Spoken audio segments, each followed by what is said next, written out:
al video tutorial número 7 del curso de Java para principiantes, en el que vamos a alcanzar algo así como la mayoría de edad, que suele decirse que es alcanzar el grado de madurez en el que ya podemos tomar nuestras propias decisiones. Pues vamos a ver cómo un programa informático puede también tomar decisiones, elegir distintos caminos según las circunstancias. Vamos, por tanto, a hablar de los condicionales. Hasta ahora hemos visto que un programa informático es una lista de instrucciones que se denominan statements o declaraciones y que el ordenador va siguiéndolas al pie de la letra. Pero esto es la base de trabajo con computadoras y muy pronto vamos a querer ir más allá y que el programa pueda tomar decisiones.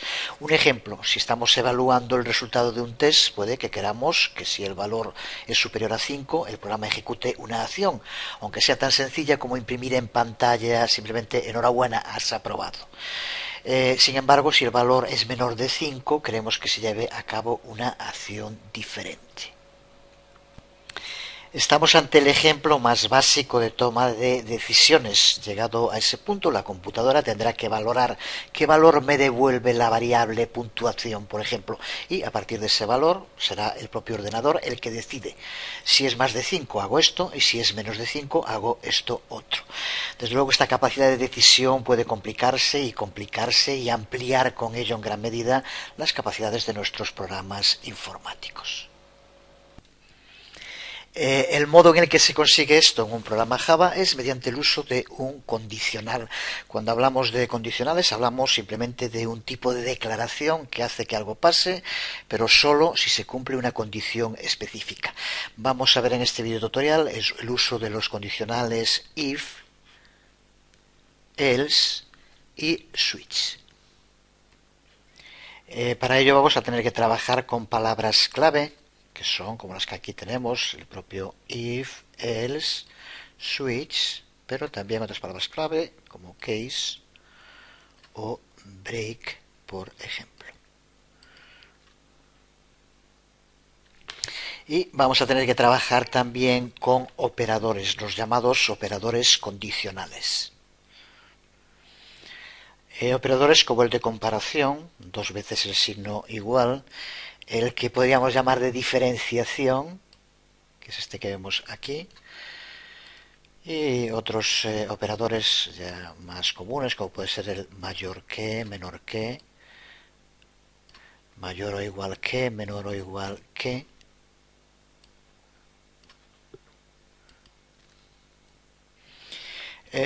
Que junto con las variables booleanas, recuerda que ya dijimos que este tipo de variables se usaban fundamentalmente para el trabajo con condicionales. Veremos también el denominado operador ternario, que es simplemente un modo de simplificar la escritura de código para la creación de condicionales. Empezamos entonces con los condicionales y el modo más básico para comprobar una condición en Java y en otros muchos lenguajes de programación es mediante el uso de declaraciones if. Lo que hace una declaración if es comprobar si una condición es verdadera o falsa y lleva a cabo la acción solo si la condición es verdadera. Lo vemos en un primer ejemplo muy sencillo. Aquí tenemos este primer programa en el que, como vemos, creamos una variable de tipo integer llamada puntuación a la que le damos un valor de 4. Y es aquí donde usamos por primera vez el condicional, en el que le pasamos a la palabra clave if que si puntuación con el operador mayor que 5, por lo tanto si se cumple, que se ejecute este trozo de código. Este trozo de código solo se ejecutará si esta condición devuelve true, es verdadero. Si no es así, simplemente no se ejecuta. A partir de esto ya tienes que saber cuál va a ser el resultado de ejecutar este código. Vamos a ejecutarlo. Y observa cómo indica que la construcción es correcta, pero no hace nada, porque tal como está ahora, este condicional es falso y por tanto este trozo de código no se ejecuta. Si cambiamos el valor que tiene la variable puntuación y ponemos por ejemplo 6, Voy a guardarlo y lo volvemos a ejecutar. Observa cómo ahora sí se ejecuta este trozo de código, ya que ahora la condición que se le pasa al if es verdadera, true, y por tanto el código se ejecuta. De momento, respecto a la sintaxis de un condicional, en este caso de if, observa lo que nos interesa, que la condición tiene que pasársele entre paréntesis, como aquí vemos. Así que, por lo tanto, aquí lo que se le indica es que si puntuación es mayor que 5, entonces que se ejecute el código que aquí se incluye. Si no es así, entonces no se ejecuta. Hemos utilizado el operador mayor que, pero como ya dijimos hace un momento, podríamos utilizar otros operadores, los denominados operadores condicionales. Por ejemplo, para el vídeo, intenta modificar el código para que en caso de suspender, que devuelva un mensaje distinto. Muy sencillo, cambia simplemente el operador y el mensaje. Lo vemos poniendo si puntuación es menor que 5 y aquí, pues por ejemplo, otro mensaje. Lo siento, has suspendido. Pues con esto ya tendríamos aquí otro ejemplo de condicional con un operador distinto. Si lo guardamos y lo ejecutamos, como vemos aquí, el valor es 6, por lo tanto no se cumple la condición y se ejecuta, pero no lleva a cabo ninguna acción. Este trozo de código se salta ya que la condición no se cumple. Si aquí cambiamos este 6 por un 4, lo volvemos a guardar, lo ejecutamos y observa cómo ahora sí, al cumplirse la condición, se ejecuta el código. Podemos también utilizar el operador de comparación, del que hablaremos en un momento algo más, porque uno de los errores más comunes en programación es la confusión del operador de igualdad con el operador de comparación. Aquí lo que hace es comparar si dos valores son iguales. Así que en este caso, esta condición intenta en un momento pensar cuándo se cumplirá. Creo que está claro, para que se cumpla tiene que ser el valor que tenga puntuación igual a 5. Si es así, pues por ejemplo podemos poner aquí un mensaje. Tienes un aprobado raspado. Y también ahora ya tienes que saber lo que ocurre cuando lo ejecutemos tal como está. Lo ejecutamos y observa cómo no ocurre nada porque la condición no se cumple. Puntuación no es igual a 5 y por lo tanto esta línea de código no se ejecuta. Si aquí cambiamos el valor por 5, entonces sí que se cumple y vemos cómo aparece, cómo se ejecuta esa línea de código. Recuerda que también podríamos utilizar los otros operadores mayor o igual o menor o igual, que creo que tampoco tienen nada que explicar. Pero parémonos un poco más en estos operadores, en el operador de igualdad y el de desigualdad. Así que recuerda que cuando queremos comparar el valor, tenemos que utilizar dos veces el signo igual. La diferencia es que observa que aquí, si usamos solamente una vez el signo igual, lo que hacemos es asignar el valor de la derecha a la variable que tengamos a la izquierda. Por tanto, si aquí, piénsalo también un poco, si nos confundiéramos y pusiéramos así, ¿qué crees que pasaría con esta condición? Como vemos, ya nos da error, porque indica que se está utilizando un operador que no puede utilizarse aquí. Pero observa que si nos permitiera ejecutar, como pasa en otros lenguajes de programación, este código, esto siempre se cumpliría. Porque aquí lo que hacemos no es comparar, sino convertir el valor que tenga puntuación a 5. Que es justo lo que hacemos aquí con la variable. Creamos una variable de tipo íntegra, le llamamos puntuación y le damos un valor de 5 con el uso del operador igual. Pues la diferencia es que este otro operador, que son dos veces el signo igual, es el operador de comparación. De este modo lo que hace es comparar. El valor que tiene puntuación es igual al valor que le indicamos aquí. Y de nuevo la variable booleana true o false decidirá si se ejecuta el resto del código o no. Aquí tal como está, y veíamos hace un momento, si se cumple y por lo tanto se ejecuta.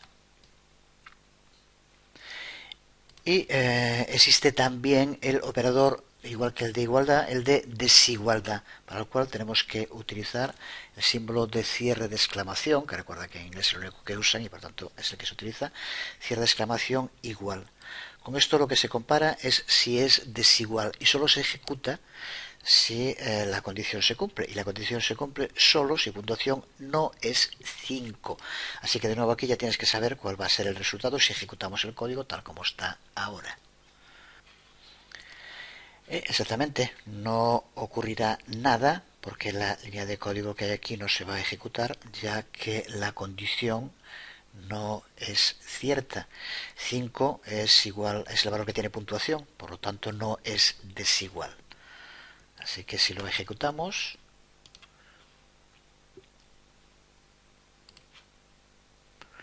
observa cómo no se ejecuta la línea.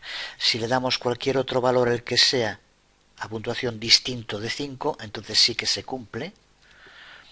Puntuación ya es desigual a 5, por lo tanto se cumple if y se ejecuta el código. Lo probamos. Y aquí vemos, bueno, sigue siendo eso lo de menos, pero observa cómo funciona el operador de desigualdad. Así que recuerda de nuevo cuáles son estos operadores. Aquí, por cierto, esta exclamación recuerda que tiene que ser hacia abajo, porque está hacia arriba no existe en inglés. No es que Java en sí sea idioma inglés, pero sí todos sabemos que los lenguajes de programación los desarrolló gente de lengua inglesa, por eso suelen tomar sus propios signos. Bueno, eso es lo de menos, pero recuerda que es la exclamación hacia abajo, igualdad, desigualdad, mayor, menor, y mayor o igual y menor o igual. La única diferencia entre mayor y mayor o igual es que tendrá en cuenta, cumple la condición también, el mismo valor que se indica. Si es mayor ese mismo valor, si ponemos tiene que ser mayor de 5, con 5 no se cumple, tiene que ser a partir de 6. Si ponemos mayor o igual de 5, a partir de 5 ya se cumpliría. Creo que tampoco tiene ningún problema. Vamos a ver ahora cómo organizar los bloques de declaraciones que se ejecutan con un condicional. Hasta ahora, con las declaraciones if que hemos utilizado, como vemos, las declaraciones a ejecutarse van siempre entre llaves. Sin embargo, cuando estamos hablando de declaraciones if, estas llaves no son obligatorias, así que podríamos poner todo este código en una misma línea sin llaves y se ejecutaría exactamente igual. Así que bueno, así simplemente para verlo de un modo un tanto chapucero, estas son las llaves de cierre. Y observa como aquí ahora tenemos el condicional, la condición y la declaración ejecutar en una misma línea. Si guardamos y ejecutamos,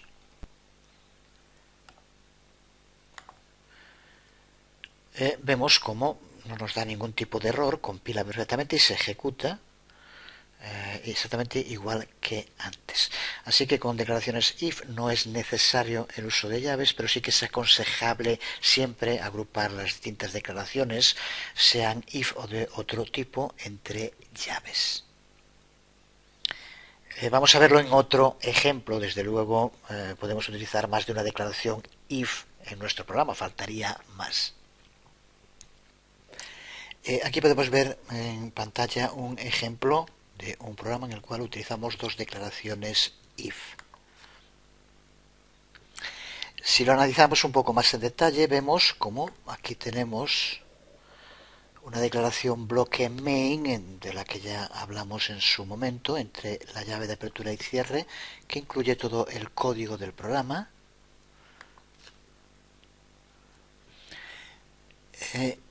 Y posteriormente dentro de esa declaración bloque main tenemos los dos condicionales. Aquí tenemos el primero. Observa su sintaxis, como decíamos, la condición entre paréntesis y la declaración como veremos ahora, también pueden ser declaraciones a ejecutar entre llaves. Aquí tenemos un primer condicional, este que aquí vemos, y aquí tenemos un segundo condicional. Desde luego, podemos seguir teniendo todo el código que queramos.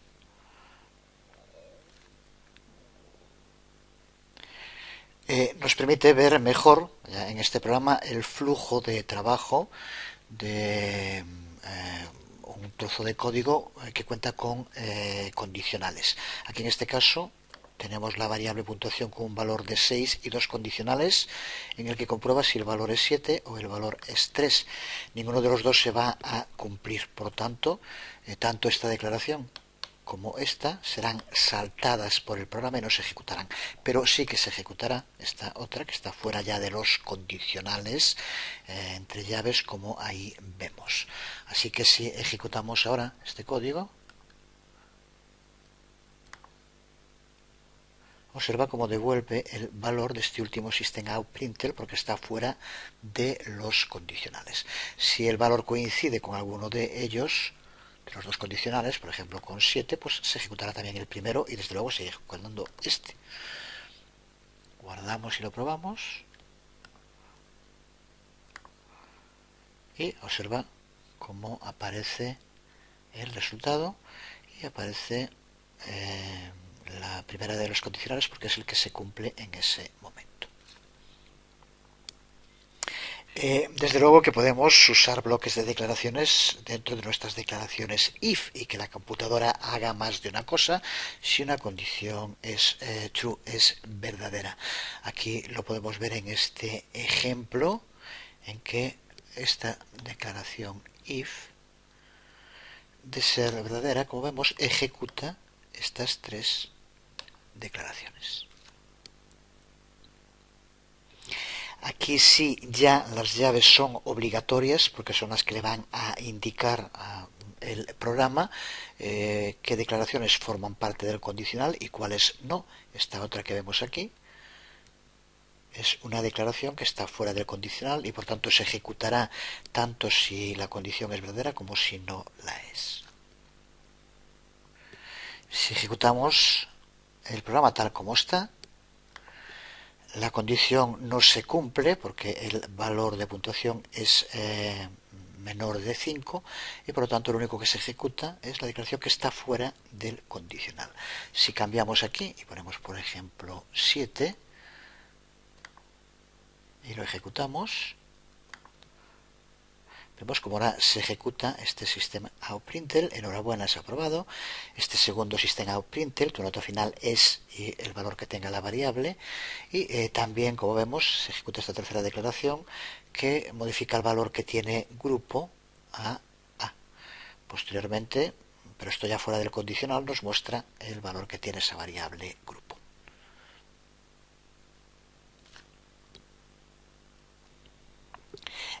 Pero habrá otras ocasiones en las que queramos que la computadora haga algo if si una condición es verdadera y else haga otra cosa si es falsa. Podemos hacer esto usando la declaración else añadida a la declaración if con la que hemos trabajado hasta ahora.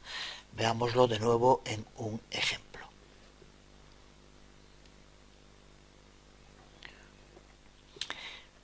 Creo que puede quedar más claro si lo hacemos modificando el programa que acabamos de utilizar hace un momento donde usábamos if. Aquí tenemos lo que tiene que ejecutar, las declaraciones que tiene que ejecutar la computadora si la condición se cumple.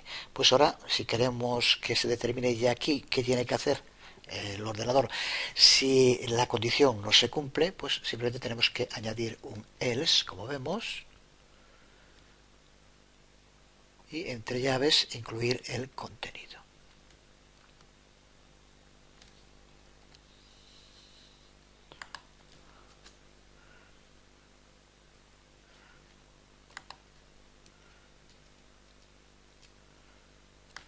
Y ahora aquí, como en el caso de if, podemos incluir las declaraciones que queremos que se ejecuten si no se cumple la condición. Podemos simplemente copiar el contenido que tenemos en el if, en este caso, bueno, aquí ya dependería de lo que quisiéramos que hiciera, y modificar aquí el texto y demás. Por ejemplo, un mensaje, lo siento suspendido, otro en el que muestre la nota y hacerlo miembro del grupo B, que después se mostrará en este system out, que recuerda que está fuera tanto del if como de el else. Si ejecutamos tal como está el programa, el resultado, piensa un poco cuál será. Y creo que está claro, va a ser exactamente el mismo que era antes cuando solo teníamos el if, porque se cumple esa condición. El if es correcto y por lo tanto se ejecuta el bloque de declaraciones del if. Pero ¿qué ocurre ahora aquí si en lugar de este valor tenemos por ejemplo 3? Lo probamos y ahora también ya tienes que saber lo que va a ocurrir. Desde luego ahora no se cumple y por lo tanto se ejecuta el else, las declaraciones que tenemos dentro del bloque else. Lo probamos y observa cómo exactamente es así como decíamos.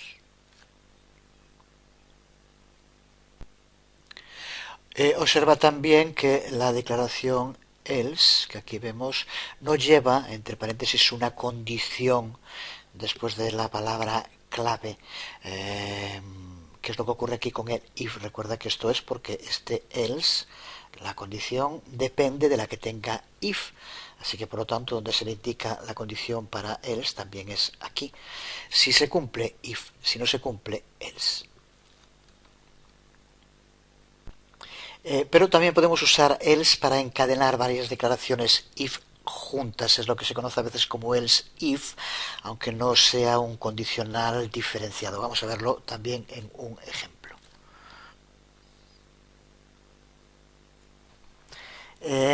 Poniendo juntas varias declaraciones if else, como el ejemplo que tenemos ahora aquí en pantalla, podemos manejar una variedad de condiciones. En este ejemplo se enviará un mensaje distinto a los miembros que sean del grupo A, B, C o D. Observa cómo de nuevo, aquí vamos usando if, y después en el resto else if, excepto en el último else, en el que, como vemos, de nuevo no aparece condición, porque es el que se va a ejecutar cuando ninguno de los otros if o de los otros else sea verdadero. Así que aquí, como es el único grupo que queda al final, simplemente con else, si se llega hasta aquí, será parte del grupo D. Así que aquí vemos como tenemos 4 mensajes diferenciados mediante el uso de if, else, if, else. Pero veamos un tercer tipo de condicional que se denomina switch, porque las declaraciones if y las declaraciones else son buenas para situaciones con dos posibles condiciones, pero cuando nos encontramos con más de esas dos condiciones puede ser útil, es útil desde luego el uso de este otro condicional, el condicional switch. Podemos hacerlo como acabamos de ver ahora, encadenando if, else, pero otra forma sería mediante el uso de switch. Este condicional switch puede comprobar un gran número de condiciones y responder de modo distinto en cuanto encuentra una condición que se cumple. Vamos a empezar viendo cómo reconvertir el programa que acabamos de crear hace un momento con if, else para usarlo con switch. Aquí tenemos esta nueva versión de nuestro programa utilizando ahora el condicional switch. Si lo ejecutamos tal como está, vemos como el resultado es exactamente el mismo que teníamos antes usando if, else. Vamos a ver un poco más en detalle cómo se estructura este condicional switch. En primer lugar lo delimitamos, aunque aquí a este programa le hemos llamado switch, pero simplemente para saber que estamos trabajando con este condicional. El condicional lo aplicamos en esta parte que llega hasta aquí, Como vemos antes, creamos una variable de tipo char y le damos un valor. El condicional switch es lo que tenemos en esta parte. Y en la primera línea del uso del condicional, junto con la palabra clave, lo que hacemos también es especificar la variable que vamos a comprobar.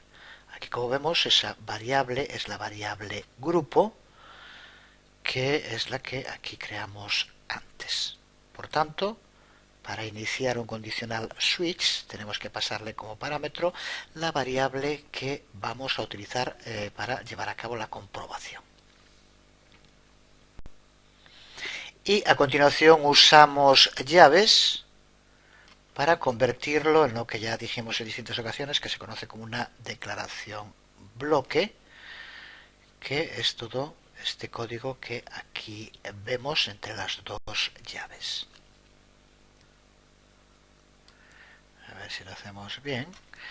Y otro que es la palabra clave break. Observa que para cada una de las comprobaciones que queremos llevar a cabo, aquí como vemos son tres y después el default del que hablaremos en un momento, vamos a tener que ir haciéndolo con el uso de case break, case break, case break. Son las dos palabras clave. Y lo que hace cada declaración case es comparar el valor de la variable que aquí le indicamos antes, que en este ejemplo es grupo, con el que se está usando, en este caso, cada valor específico. Así que aquí comprueba case A, por tanto, si grupo tuviera el valor A, si es así, se ejecutaría el resto del código. El resto del código vamos a hacer lo mismo. Case B, comprueba si el valor es B, y si es así, se ejecuta este código. Case C, exactamente lo mismo. Después ya hablaremos en un momento del default. Pero por tanto, case es el que va a ir indicando cuál es el valor a comparar para ver si es el mismo. Como vemos aquí, cuando llega aquí a case C, se cumple, y por tanto estas líneas de código son las que se van a ejecutar. Los valores que podemos usar en una declaración case pueden ser bien caracteres o pueden ser íntegros, números enteros. En este ejemplo, como vemos, son caracteres. Pues cuando se encuentre con una declaración case que concuerde con el valor que tiene la variable, entonces es cuando se ejecuta la o las declaraciones que aparezcan dentro de ese case en concreto. Así que cuando llegue a case C, concuerda con el valor que tiene la variable que se está comparando y por lo tanto se ejecutará esta línea de código y se mostrará en pantalla. Tienes una C, hay que trabajar más. Y a continuación se ejecuta el break, que es la otra palabra clave que, como vemos, aparece en cada uno de los bloques case.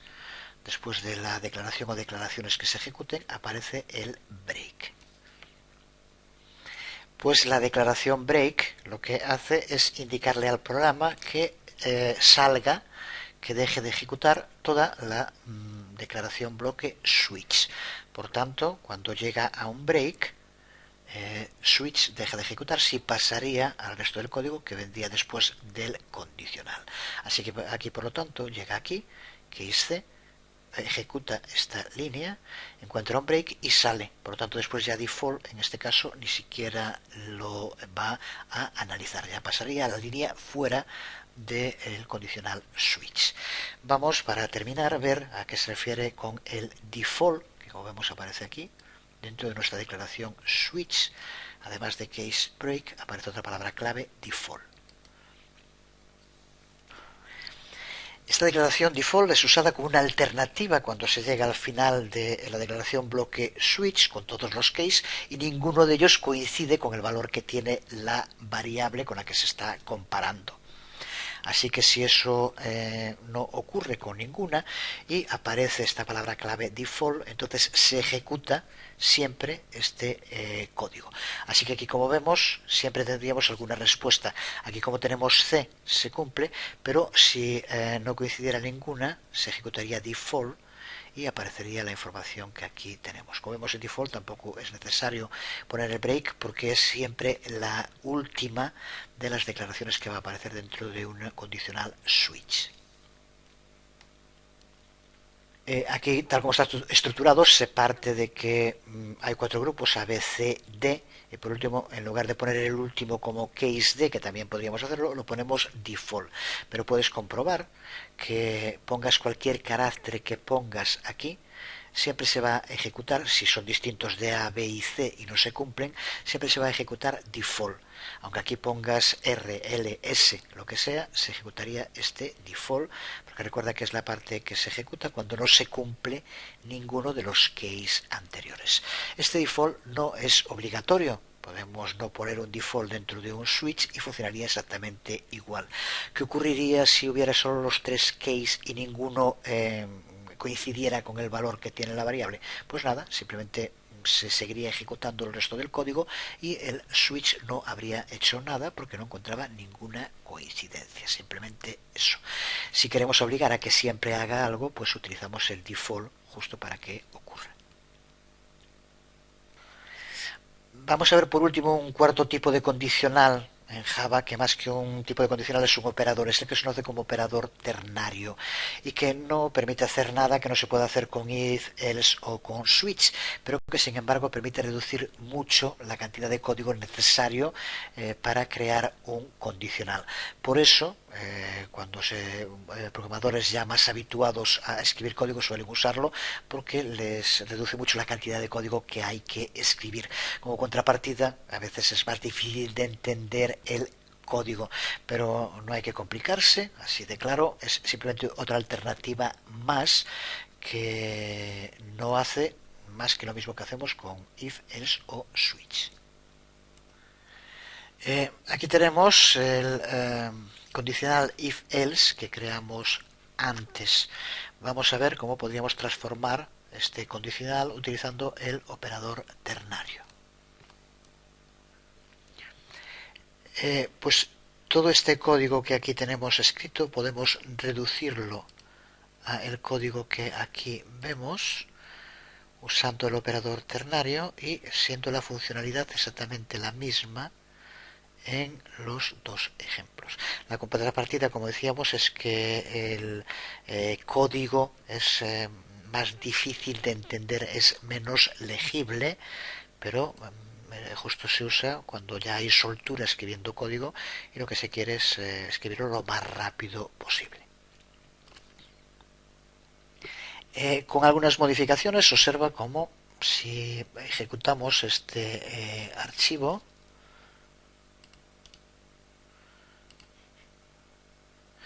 nos devuelve una respuesta que depende del valor que tengamos aquí en puntuación, como antes con el if else. En este momento nos devuelve la de puntuación mayor o igual que 5, pero si aquí ponemos 3, por ejemplo,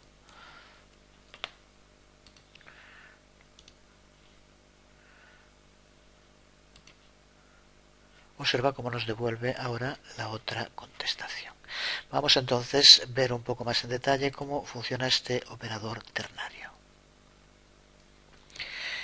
Una expresión ternaria de este tipo, que reduce mucho el código a escribir, pero que ya digo que es más complicada que las que hemos visto hasta ahora, está formada por 5 partes.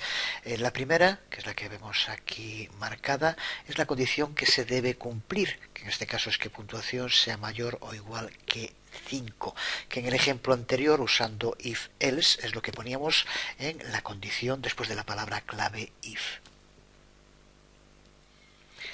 La segunda parte es una interrogación de cierre que va, como vemos, después de la condición. En tercer lugar, lo que aquí tenemos subrayado en rojo, el valor que debe usarse si la condición es verdadera. Si nos devuelve true, entonces se ejecuta esta parte. La cuarta parte que tiene este operador ternario, que son los dos puntos que sirven para separar la respuesta, si es true, de la respuesta que es false, que sería esta última quinta parte que vemos aquí. Quinta parte que ahí vemos subrayada en verde, que es el valor a usar si la condición es false.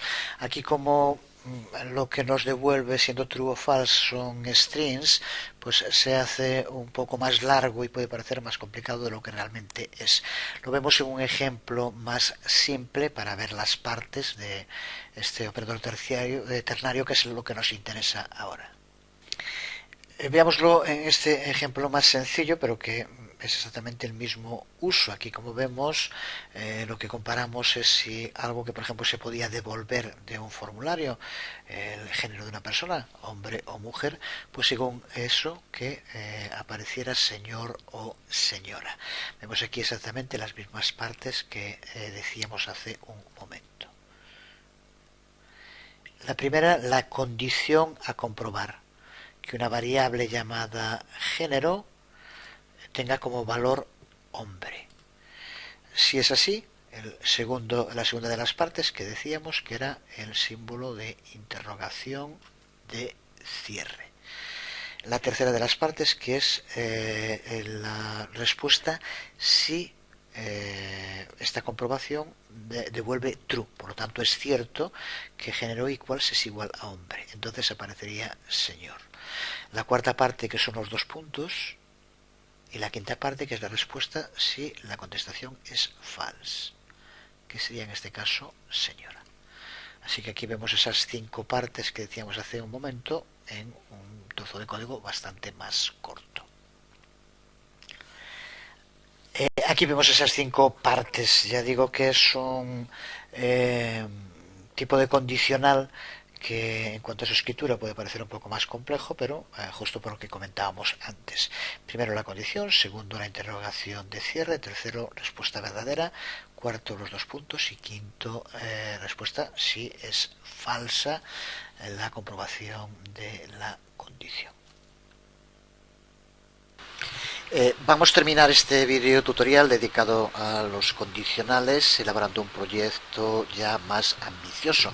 Vamos a empezar a usar las funcionalidades preconstruidas que incluye Java.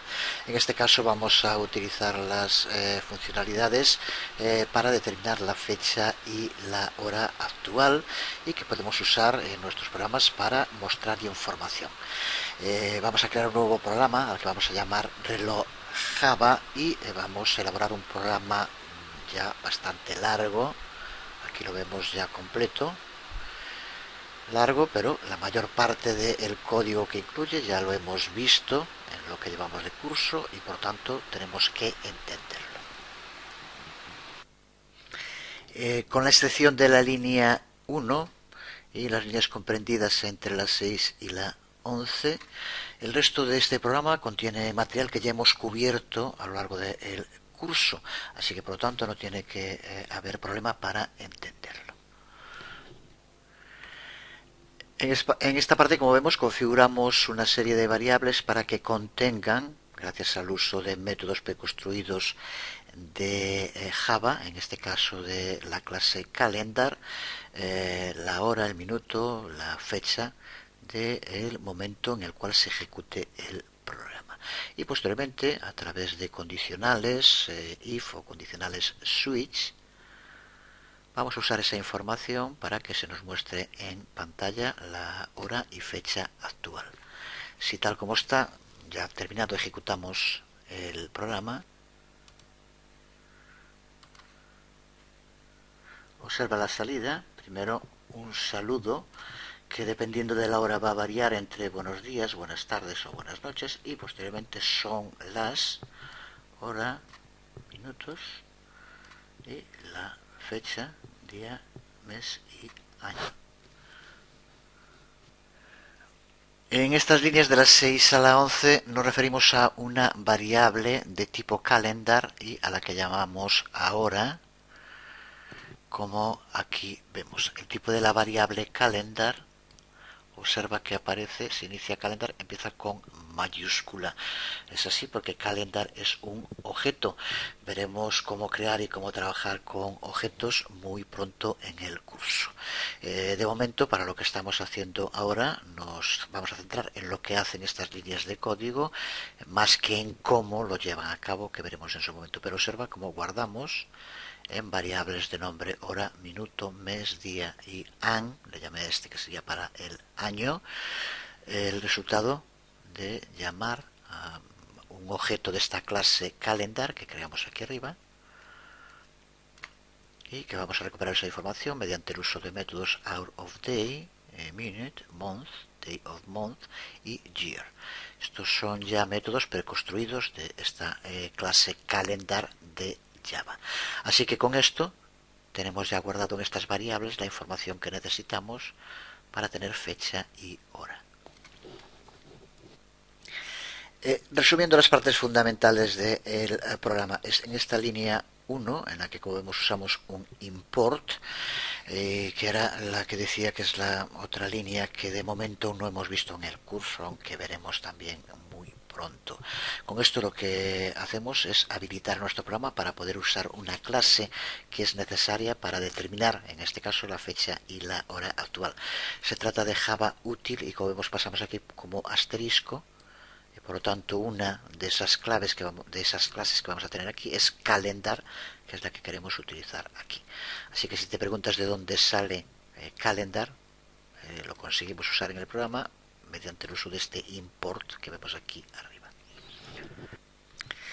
En las líneas 3 y 4, como ya hicimos en tantas otras ocasiones, iniciamos nuestro programa, en este caso el programa reloj y la declaración del bloque main.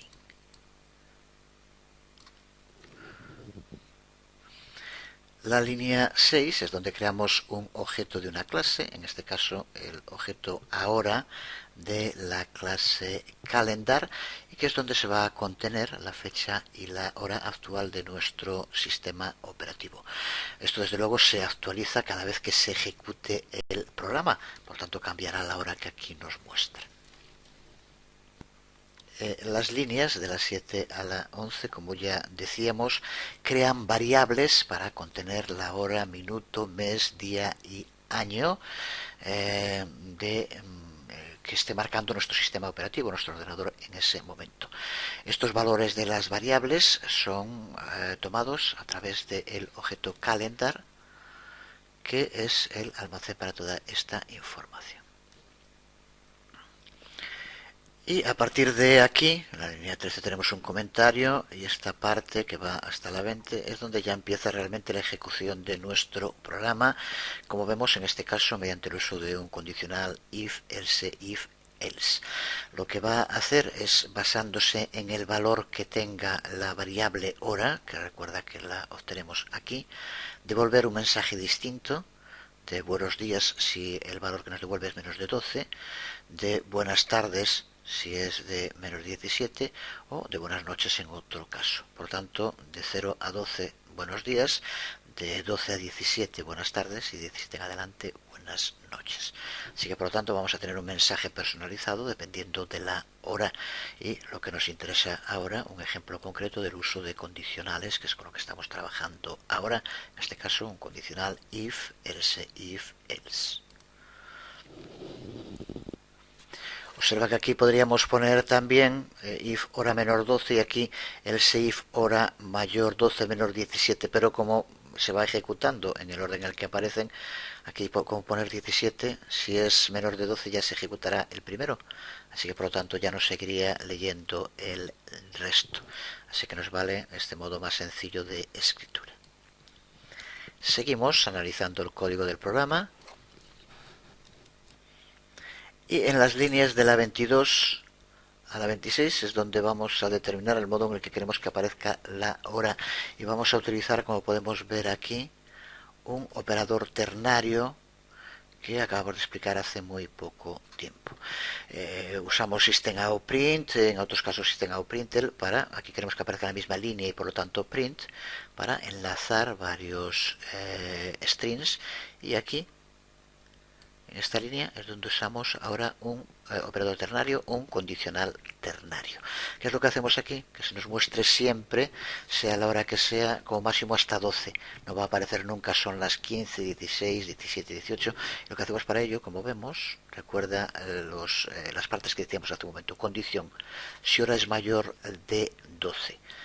El signo de interrogación. Ejecución si es verdadero. Le restamos a la hora que sea 12 para que aparezca de 0 a 12 y no aparezcan 13, 14, 15. Los dos puntos y condición si es falso, por lo tanto es menos de 12 y dejamos que se muestre la hora. Creo que está claro. Aquí también un buen ejemplo de este uso del operador ternario.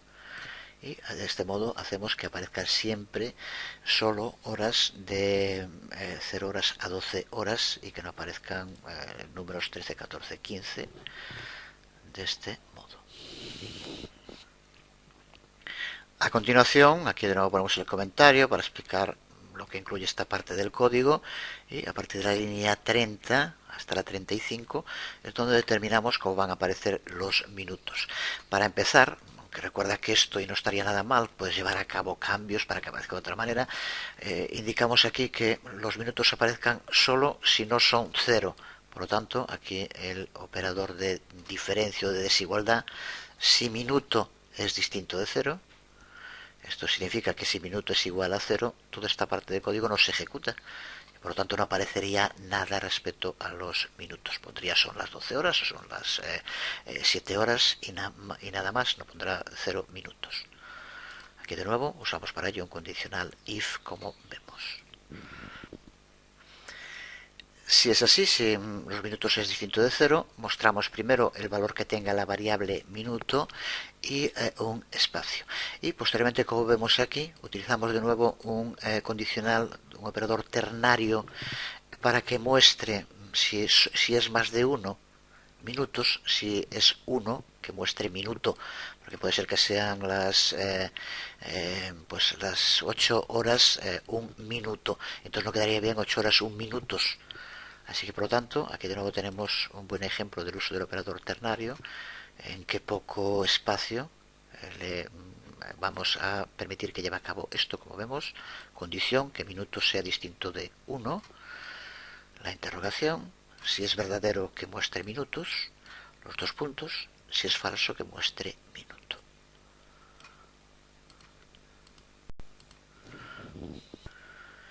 Y a continuación, a partir de aquí, el resto de lo que queda del programa es un larguísimo condicional switch, en el que, como vemos, le aplicamos 12 case distintos. Creo que ya te puedes dar una idea de que son los case. Cuando son 12 son los meses que recuperamos en mes, y que lo que va a hacer este método preconstruido de Java es devolvernos un número, un entero para cada mes, que empieza por 0, por cosas de la programación. El primer mes, enero, no es 1, sino que es 0. Por eso, como vemos aquí, hacemos igual a calendar month más 1. De este modo, ya simplemente sin más, con esto ya tenemos que cada mes será el 1 de enero, 2 de febrero, 3 de marzo, y por tanto ahora es lo que hacemos aquí.